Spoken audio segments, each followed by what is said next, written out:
देखिए नया सवेरा सोमवार से शुक्रवार सुबह 8 बजे डीडी न्यूज पर।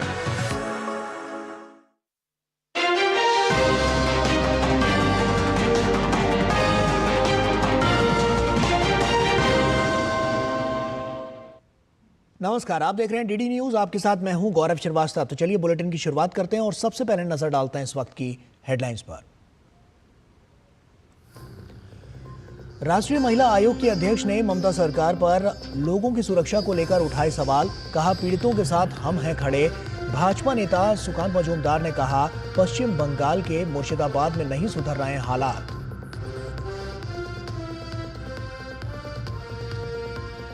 नए वक्फ कानून पर मुसलमानों में पैदा हुए भ्रम को दूर करने के लिए भाजपा का देशव्यापी जागरूकता अभियान। कानून से होने वाले लाभ के बारे में दी जा रही है जानकारी।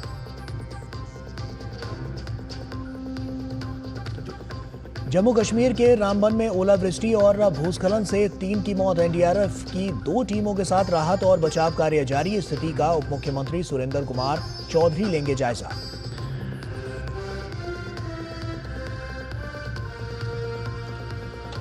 भाजपा ने हिमाचल सरकार पर साधा निशाना। कहा, प्रदेश में एनडीए के शासनकाल में ही हुआ विकास। जेपी नड्डा ने कहा, वर्तमान में हिमाचल में चल रही कांग्रेस सरकार मिसमैनेजमेंट वाली नॉन परफॉर्मिंग गवर्नमेंट।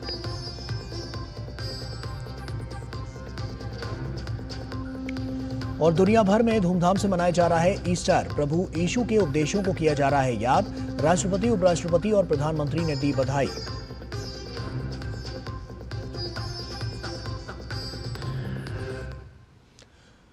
और आइए शुरुआत करते हैं। राष्ट्रीय महिला आयोग की अध्यक्ष विजया रहाटकर मुर्शिदाबाद हिंसा को दिल को झकझोर देने वाला उन्होंने इस घटना को बताया है। उन्होंने कहा है कि मुर्शिदाबाद हिंसा में पीड़ित परिवारों ने अपने सपनों को टूटते हुए देखा है और उन्होंने अपना सब कुछ खो दिया है। गौर करने वाली बात यह है कि राष्ट्रीय महिला आयोग की एक टीम ने मुर्शिदाबाद के हिंसा प्रभावित इलाकों का दौरा किया।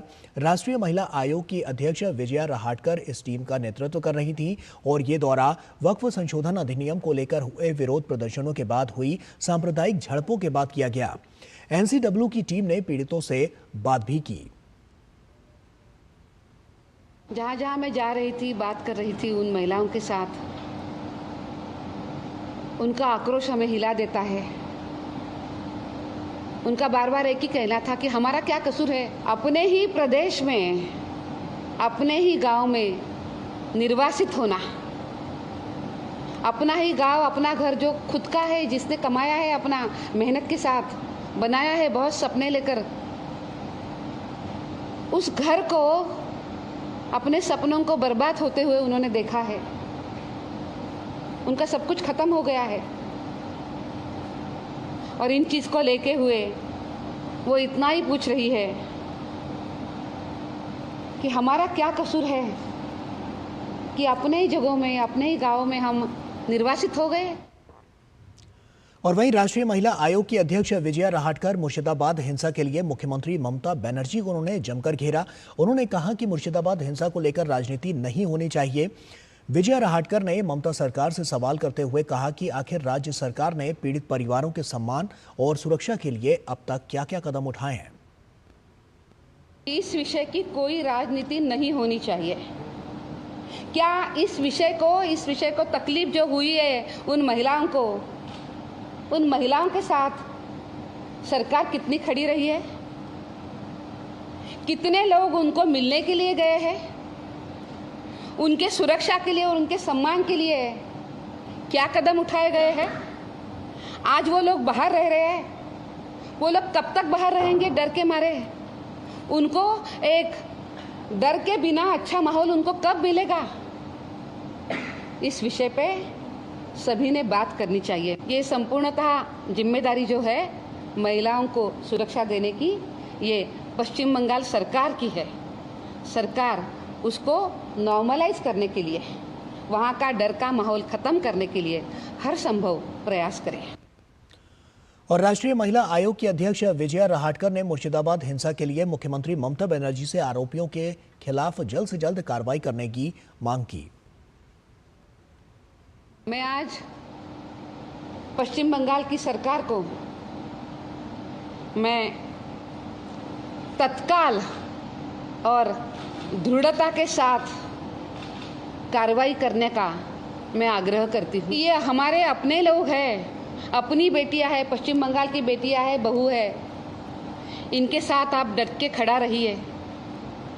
इनकी जो तकलीफ़ें हैं उस तकलीफ़ों को आप समझ कर लीजिए और उसी के साथ साथ उनको न्याय मिलने के लिए आप तत्काल उस व्यवस्था को आप बनाइए। उनका ध्यान रखना, उनको आधार देना, उनका मनोधैर्य बढ़ाना और जो उनका नुकसान हुआ है इस नुकसान को त्वरित उसको भरने के लिए काम करना ये आपका काम ही बनता है। और भाजपा के पश्चिम बंगाल प्रदेश अध्यक्ष सुकांत मजूमदार ने ममता बनर्जी सरकार पर बीजेपी कार्यकर्ताओं पर हमले करवाने का आरोप लगाया। उन्होंने कहा कि तृणमूल कांग्रेस और ममता बनर्जी केवल आरोप प्रत्यारोप की राजनीति में लगी हुई हैं और पश्चिम बंगाल पुलिस मूक दर्शक बनी हुई है और उन्हीं की भाषा बोल रही है। Mamata Banerjee is blaming RSS. Mamata Banerjee is blaming BJP. This person, I think his name is Safikul or something like that. I have forgotten the name. Whether he was a member of BJP or whether he was a member of RSS. So that person is organized. That person is responsible for organizing the riot according to the version of police. So first of all, let Mamata Banerjee clear the whole citizen of Bengal whether Mamata Banerjee is giving the false statement or her police working under her leadership is giving the false statement. Who is false? केंद्रीय मंत्री और पश्चिम बंगाल भाजपा के अध्यक्ष सुकांत मजूमदार ने पश्चिम बंगाल की मौजूदा स्थिति पर ममता सरकार पर हमला बोला है। उन्होंने कहा है कि बांग्लादेश की स्थिति सभी जानते हैं, लेकिन ममता बनर्जी ने मुर्शिदाबाद को बांग्लादेश बना दिया है। सुकांत मजूमदार ने कहा है कि मौजूदा पश्चिम बंगाल सरकार में लगातार हिंदुओं का खून बहाया जा रहा है। नहीं, बांग्लादेश की स्थिति तो अब सबको पता है, वो तो अलग देश है। ममता बनर्जी तो बांग्लादेश को अभी एक्सपोर्ट करके मुर्शिदाबाद में लिया है ना, तो हिंदुओं का खून पश्चिम बंगाल में ही हो रहा है। अब आप बांग्लादेश की तरफ देखने की जरूरत नहीं पड़ेगी। बांग्लादेश वर्शन लाइट ममता बनर्जी ने पश्चिम बंगाल में बना दिया है ऑलरेडी। मुर्शिदाबाद में हिंसा को लेकर पश्चिम बंगाल सरकार लगातार घेरे में है। भाजपा लगातार ममता सरकार के खिलाफ अपना विरोध दर्ज करा रही है। भाजपा सांसद प्रवीण खंडेलवाल ने कहा है कि ममता बनर्जी सिर्फ एक वर्ग की राजनीति करना चाहती हैं। हिंदू वर्ग में असुरक्षा का माहौल है। ममता बनर्जी की ठीक नाक के नीचे जिस प्रकार से मुर्शिदाबाद में जो कुछ हुआ वो बहुत अफसोसजनक है और उसके बाद ममता बनर्जी की चुप्पी कहीं ना कहीं इस बात को साफ तौर पर दिखाती है कि ममता बनर्जी केवल एक वर्ग की राजनीति करना चाहती हैं। आज लोगों में डर है। महामहिम राज्यपाल भी वहाँ पर गए, उन्होंने भी हालात का जायज़ा लिया है और वहाँ पर हिंदू वर्ग को बड़ी असुरक्षा है। प्रश्न उठता है कि बंगाल में जो हिंदू रह रहे हैं उनकी सुरक्षा कौन करेगा? क्या ममता बनर्जी इसका वचन बंगाल के लोगों को देंगी? और नए वक्फ कानून के लाभों को समझाने के लिए भारतीय जनता पार्टी आज से देशव्यापी जन जागरूकता अभियान चला रही है और ये अभियान 5 मई तक चलेगा। अभियान का उद्देश्य अफवाहों को दूर कर ये बताना है कि वक्फ अधिनियम मुस्लिम समुदाय के लिए किस तरह से फायदेमंद है। विपक्ष लगातार वक्फ संशोधन अधिनियम के बारे में अफवाहें फैला रहा है। ऐसे में भाजपा बड़े पैमाने पर जन जागरूकता अभियान चलाकर इन अफवाहों को खत्म करने का प्रयास कर रही है।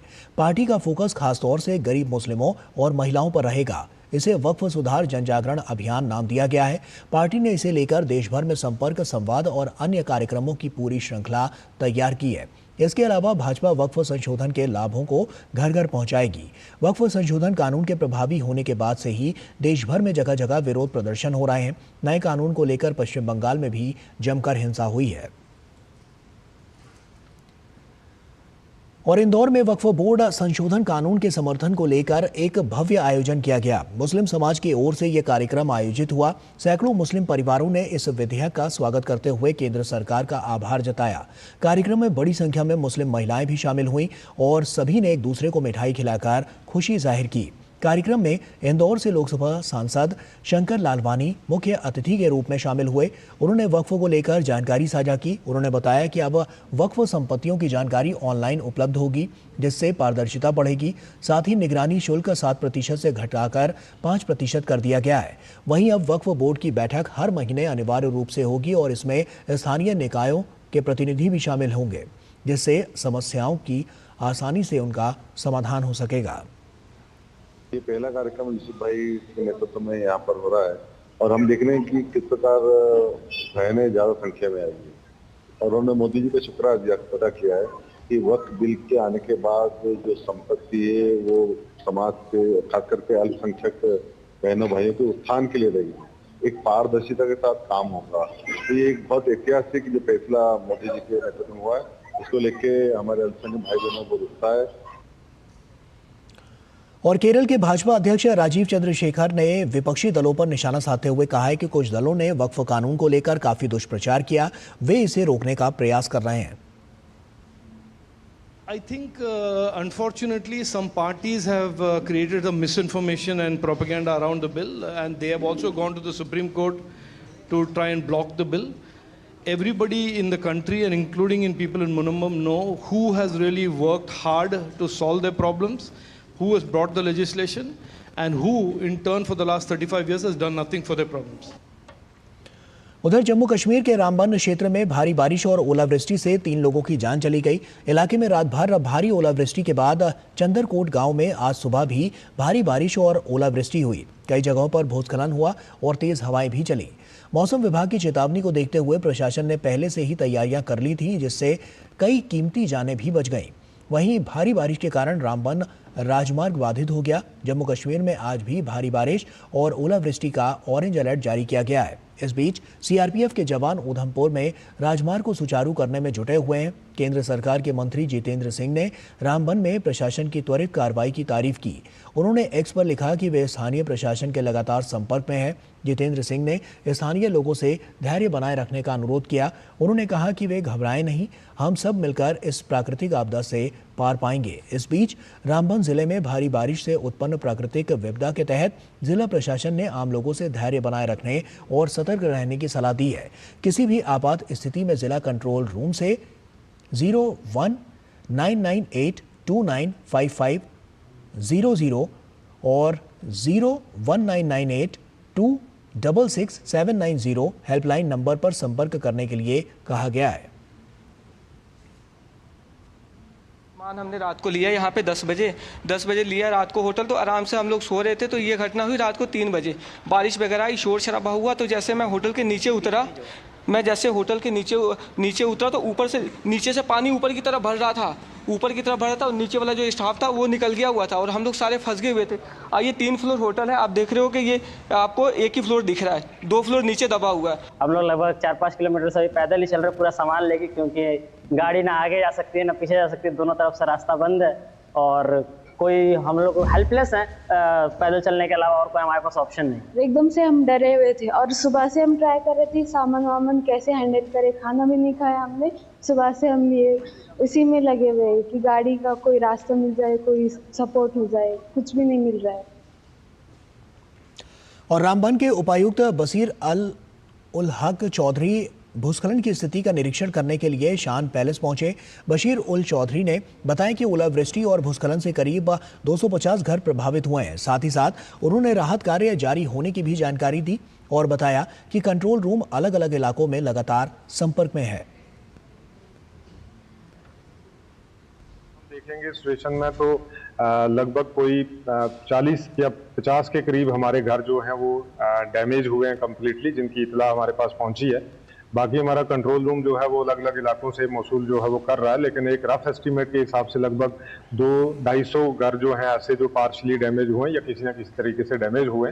और जिसमें ज़्यादा जो डैमेज हुआ वो हमारा रामबन टाउन के अंदर हुआ है, जिसमें कमर्शियल हमारे जो स्ट्रक्चर हैं उनको भी बहुत ज़्यादा हैवी डैमेज हुए हैं और कुछ घरों को भी डैमेज हुआ है। जैसे हॉस्पिटल के कुछ एरिया में भी पानी आया है। तो इन सारी जगहों पे जो है वो हमारी पूरी डिस्ट्रिक्ट एडमिनिस्ट्रेशन की टीम है, जिसमें मैं हूं, हमारे एसएसपी साहब हैं, हमारी एसडीआरएफ की टीम है, नेशनल हाईवे की टीम है, एनडीआरएफ की टीम जो है वो ऑन वे है। अभी जो है नाशरी उसने क्रॉस किया है, वो भी आगे जो पूरा रेस्क्यू का ऑपरेशन चलाएगी। और जम्मू कश्मीर के रामबन जिले में भारी बारिश और ओलावृष्टि पर जम्मू कश्मीर के उप मुख्यमंत्री सुरेंद्र कुमार चौधरी ने कहा कि ये घटना बेहद दुर्भाग्यपूर्ण है। उन्होंने कहा कि हम सड़क मार्ग से घटनास्थल पर जा रहे हैं क्योंकि मौसम की स्थिति हेलीकॉप्टर के लिए अनुकूल नहीं है। उप मुख्यमंत्री ने कहा है कि वहां जाकर स्थिति का आकलन करेंगे। भारी बारिश और ओलावृष्टि से कई घर क्षतिग्रस्त हो गए हैं और राष्ट्रीय राजमार्ग भी क्षतिग्रस्त हो गए हैं। ये बदकिस्मती है, लेकिन क्लाउड ब्रस्ट है और मैं और सजाद शाहीन साहब जो ऑनरेबल एमएलए हैं बनाल के, वो भी मेरे साथ, हम दोनों जा रहे हैं। और एक टीम कश्मीर से, क्योंकि चॉपर उड़ नहीं सकता, यहाँ मौसम खराब है, अभी भी हम बाय रोड ही नहीं कर रहे हैं। काफी नुकसान है, नेशनल हाईवे को काफी नुकसान हुआ है, ब्रिजेज को नुकसान हुआ है, घर भी गिरे हैं, बकरवाल फैमिलीज हैं, उनकी बकरियां मर के, भेड़ू मर के, वहाँ 2 डेथें भी हो गई हैं। तो लिहाजा ये दुख की घड़ी है। तो इसमें आप मैं यही कहूंगा कि मैं अब रामबन निकल रहा हूँ और उसके बाद आके हम कुछ वहाँ की जब सिचुएशन अपनी आंखों से देख के आएंगे। लोगों की इस दुख की घड़ी में हम लोगों के साथ हैं, रामबन बनाल के खिता चिनाब वैली के अंदर, और जहां जहां भी हुआ, जब बाकी जम्मू कश्मीर में जहां जहां भी नुकसान हुआ है, सरकार उनके साथ है। जम्मू कश्मीर में भारी बारिश और भूस्खलन के कारण राष्ट्रीय राजमार्ग NH-44 मार्ग बाधित हो गया। एसएसपी ट्रैफिक राजा आदिल हमीद ने बताया है कि एनडीआरएफ की 2 टीम उधमपुर से रामबन के लिए रवाना हो चुकी है। बारिश और भूस्खलन के कारण सड़कें जो हैं वो क्षतिग्रस्त हो गई हैं और इसीलिए इस मार्ग पर यात्रा न करें। कि पूरी रात जो है रामबन और उसके एडजॉइनिंग एरियाज में बहुत रेनफॉल हुआ है, थंडरिंग हुई है, तो जिससे नेशनल हाईवे 44 बहुत सी जगह पे जो है टूट गया है, बहुत सी जगह पे लैंडस्लाइड्स आई हैं, जिससे इमीडिएट फ्यूचर में जो रोड जो है अभी ट्रैफिक चलना बहुत मुश्किल लगता है, अभी अपना ट्रैवल अंडरटेक ना करें। और वक्त यहाँ पर एक छोटे से ब्रेक का है, जल्द हाजिर होते हैं।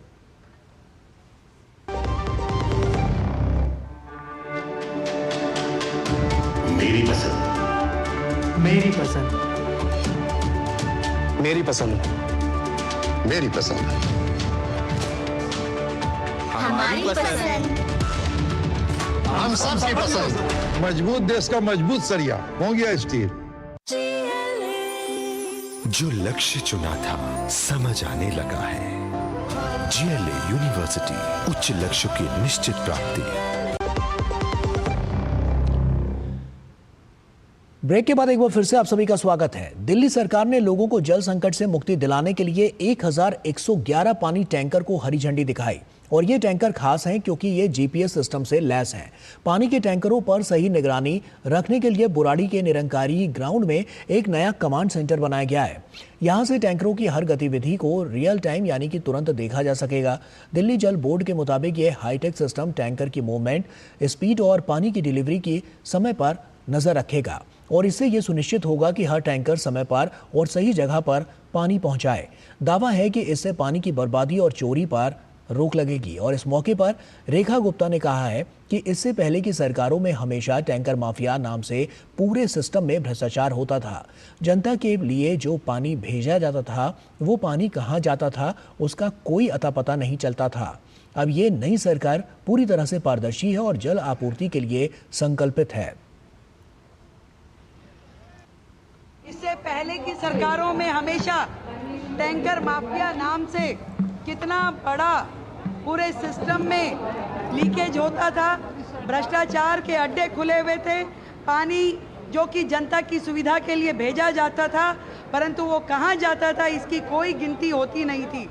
अब ये सरकार, नरेंद्र मोदी जी के नेतृत्व वाली दिल्ली की नई सरकार पूरी तरीके से पारदर्शी और सुगम जल आपूर्ति के लिए संकल्पित है।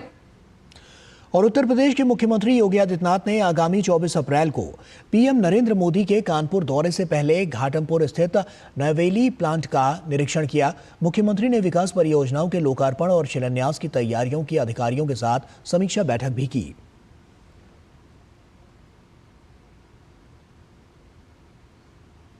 आज ईस्टर का त्योहार बड़ी ही धूमधाम से मनाया जा रहा है। माना जाता है कि इस दिन प्रभु यीशु का पुनर्जन्म हुआ था और ये त्योहार ईसाई धर्म के सबसे प्राचीन और पवित्र त्योहारों में से एक है। ये गुड फ्राइडे के बाद आने वाले संडे को मनाया जाता है, इसलिए इसे ईस्टर संडे भी कहते हैं। इस खास अवसर पर चर्चों में विशेष प्रार्थना का आयोजन किया जाता है। साथ ही लोग प्रभु यीशु के उपदेशों को याद करते हैं। ये दिन प्रेम, बलिदान और पुनः जीवन का त्योहार है जो हमें आशा और विश्वास सिखाता है। राष्ट्रपति द्रौपदी मुर्मू ने ईस्टर के अवसर पर देशवासियों को शुभकामनाएं दी हैं। एक्स पोस्ट पर उन्होंने लिखा कि सभी को ईस्टर की बधाई और इस अवसर पर हम ईसा मसीह के पुनरुत्थान का जश्न मनाते हैं। ये त्योहार नई उम्मीद और नई शुरुआत की भावना को प्रेरित करता है। ईसा मसीह की शिक्षाएं मानवता को प्रेम और त्याग के मार्ग पर चलने के लिए प्रेरित करती हैं। आशा और आनंद का ये त्योहार सभी के लिए शांति और समृद्धि लाए। प्रधानमंत्री नरेंद्र मोदी ने भी सोशल मीडिया प्लेटफॉर्म एक्स पर ईस्टर को लेकर बधाई दी है। उन्होंने लिखा कि सभी को ईस्टर की हार्दिक शुभकामनाएं। ये ईस्टर इसलिए खास है क्योंकि दुनिया भर में जयंती वर्ष को बड़े उत्साह के साथ मनाया जा रहा है। ये पवित्र अवसर हर व्यक्ति में आशा, नवीनीकरण और करुणा की भावना जगाए, चारों ओर खुशियां और सद्भावना हो। रूस के राष्ट्रपति व्लादिमीर पुतिन ने यूक्रेन के साथ चल रहे संघर्ष में ईस्टर के मौके पर युद्ध विराम की घोषणा की। ये युद्ध विराम रूसी समय अनुसार शनिवार शाम 6 बजे से रविवार रात 12 बजे तक लागू रहेगा। राष्ट्रपति पुतिन ने ये घोषणा जनरल स्टाफ प्रमुख जनरल गेरासिमोव के साथ एक बैठक में की। क्रेमलिन ने इस संबंध में जानकारी देते हुए कहा कि उसे उम्मीद है कि यूक्रेन भी इसी तरह का कदम उठाएगा और ईस्टर के दौरान इस अवधि के दौरान सभी तरह की गोलीबारी बंद कर देगा। चुनाव कनाडा ने चुनाव पूर्व अनुमानों की घोषणा की है और जिसके अनुसार अग्रिम मतदान के पहले दिन शुक्रवार को लगभग 20 लाख से अधिक मतदाताओं ने मतदान किया। चुनाव कनाडा के लिए अटलांटिक क्षेत्र में क्षेत्रीय मीडिया सलाहकार फ्रांसवा एन गोहार्ड के अनुसार 2021 में पिछले चुनाव में अग्रिम मतदान के पहले दिन की तुलना में मतदान प्रतिशत 36% अधिक है। कनाडा ने एक सोशल मीडिया पोस्ट में कहा कि वो आने वाले दिनों में अधिक भीड़ को संभालने के लिए समायोजन करेगा क्योंकि कई मतदाताओं को मतदान केंद्रों पर लंबी कतारों का सामना करना पड़ा। भारत का विदेशी मुद्रा भंडार फिर से बढ़ गया है। भारतीय रिजर्व बैंक ने इस बारे में ताज़ा आंकड़े जारी किए हैं। आंकड़ों के मुताबिक 11 अप्रैल को खत्म हुए सप्ताह में भारत का विदेशी मुद्रा भंडार 1.567 अरब अमेरिकी डॉलर बढ़कर 677.835 अरब अमेरिकी डॉलर हो गया। ये लगातार छठा सप्ताह है जब विदेशी मुद्रा भंडार में बढ़ोतरी दर्ज की गई है। आरबीआई ने कहा है कि सप्ताह के दौरान स्वर्ण भंडार 63.8 करोड़ अमेरिकी डॉलर बढ़कर 79.997 अरब अमेरिकी डॉलर हो गया। 4 अप्रैल को खत्म पिछले रिपोर्टिंग सप्ताह में कुल भंडार 10.872 अरब अमेरिकी डॉलर बढ़कर 676.268 अरब अमेरिकी डॉलर हो गया। आंकड़ों के मुताबिक 11 अप्रैल को खत्म सप्ताह के लिए विदेशी मुद्रा परिसंपत्तियां जो भंडार का एक प्रमुख घटक है 89.2 करोड़ अमेरिकी डॉलर बढ़कर 574.98 अरब अमेरिकी डॉलर हो गई। और अमेरिका के उपराष्ट्रपति जेडी वेंस 21 अप्रैल को 4 दिवसीय भारत यात्रा पर आ रहे हैं। उपराष्ट्रपति सबसे पहले दिल्ली में प्रधानमंत्री नरेंद्र मोदी से मुलाकात करेंगे। उसके बाद वो जयपुर के लिए रवाना हो जाएंगे जहां वो पिंक सिटी का भ्रमण करेंगे। उपराष्ट्रपति वेंस के स्वागत के लिए जयपुर में जोर शोर से तैयारियां चल रही हैं। वहीं 22 अप्रैल को वो ऐतिहासिक आमेर किले का दौरा करेंगे जहां उनका पारंपरिक राजस्थानी अंदाज में स्वागत किया जाएगा। इसके बाद वो राजस्थान इंटरनेशनल सेंटर में होने वाली यूएस इंडिया बिजनेस समिट में हिस्सा लेंगे और दोनों देशों के व्यापारिक संबंधों को लेकर अपना विजन साझा करेंगे। बिजनेस समिट के बाद उपराष्ट्रपति वेंस राजस्थान के मुख्यमंत्री भजनलाल शर्मा और राज्यपाल से भी मुलाकात करेंगे। 23 अप्रैल को वो आगरा जाकर ताजमहल का दीदार करेंगे। 24 अप्रैल को वो वॉशिंगटन डीसी के लिए रवाना हो जाएंगे। उपराष्ट्रपति वेंस की यात्रा के दौरान उनके साथ उनकी पत्नी उषा, बच्चे समेत अन्य वरिष्ठ अमेरिकी अधिकारी भी होंगे। 2013 के बाद ये किसी अमेरिकी उपराष्ट्रपति की भारत यात्रा है। इससे पहले 2013 में जो बाइडेन उपराष्ट्रपति रहते हुए भारत आए थे। और केंद्रीय मंत्री जेपी नड्डा ने हिमाचल प्रदेश के सुक्खू सरकार पर निशाना साधा है। उन्होंने कहा कि हिमाचल की सरकार गलत नैरेटिव गढ़ने का प्रयास कर रही है कि केंद्र की तरफ से उन्हें कोई सहायता नहीं मिली है, जबकि हिमाचल में जब भी विकास कार्य हुए हैं वो एनडीए की सरकार के कार्यकाल में ही हुए हैं। अटल बिहारी वाजपेयी के समय में भी और आज प्रधानमंत्री मोदी के कार्यकाल में भी बजट में हिमाचल के लिए काफी कुछ है। जी की सरकार एक प्रदेश में ये नैरेटिव बनाने का प्रयास कर रही है कि जैसे केंद्र से उनको पैसे नहीं आ रहे, जैसे केंद्र ने हिमाचल की चिंता नहीं की है। केंद्र में अगर एक भी विकास का ईंट लगा है तो तब लगा है जब भारत का प्रधानमंत्री एनडीए का है। जब श्रीमान भारत रत्न अटल बिहारी वाजपेयी थे तब आपको स्पेशल पैकेज मिला। जब आपके प्रधानमंत्री हुआ करते थे तो आपने हिमाचल के स्पेशल हिली स्टेट का जो फ़ायदा मिलता था उससे आपने वंचित किया था। ये कांग्रेस का इतिहास है। It has been always done when the NDA government led by BJP leader first Bharat Ratna Atal Bihari Vajpayee and for the last 11 years Narendra Modi ji that it has taken place. और वहीं दिल्ली में कर्तव्य पथ पर Fit India Sunday on cycle marathon का आयोजन किया गया और इसमें अभिनेता और रग्बी एसोसिएशन के अध्यक्ष राहुल बोस शामिल हुए। इस मौके पर रग्बी एसोसिएशन के अध्यक्ष राहुल बोस ने कहा कि अच्छी सेहत के लिए अच्छी नींद पर जोर दिया। साथ ही उन्होंने इसके लिए नैतिक रूप से स्पष्ट जीवन बिताने की सलाह भी दी। कितने लोगों ने कहा है मुझसे कि हम समझते हैं कि कसरत एक्सरसाइज ज़रूरी है, लेकिन अकेले में बहुत बोरियत होती है। So I love the idea that as a community this country is getting out on a Sunday and getting active. सबसे ज़रूरी बात फिटनेस के लिए है कि आप ठीक तरीके से सोना, आपको स्लीप। और मेरे तजुर्बे में you can only sleep well when your conscious is clear, and your conscious is only clear if you live A morally correct life. अगर आप ये नहीं करोगे ना तो आपका फिटनेस नहीं होगा। और वेव समिट में कॉस्प्ले चैंपियनशिप 2025 में देश भर के उत्साही रचनाकार, कलाकार और प्रशंसक हिस्सा लेते हुए दिखाई देंगे। मुंबई में कॉस्प्लेयर्स के लिए वाइल्ड कार्ड शोडाउन आयोजित किया गया था और शॉर्टलिस्ट किए गए फाइनलिस्टों की घोषणा कर दी गई है। तो आप इस रिपोर्ट को देखिए और हमें और हमारी पूरी टीम को दीजिए इजाजत। नमस्कार। कॉस्प्ले चैंपियनशिप 2025 को भारत की सबसे प्रतिष्ठित और समावेशी कॉस्प्ले प्रतियोगिताओं में से एक माना जाता है, जो वेब समिट की जीवंत पृष्ठभूमि में आयोजित की गई है।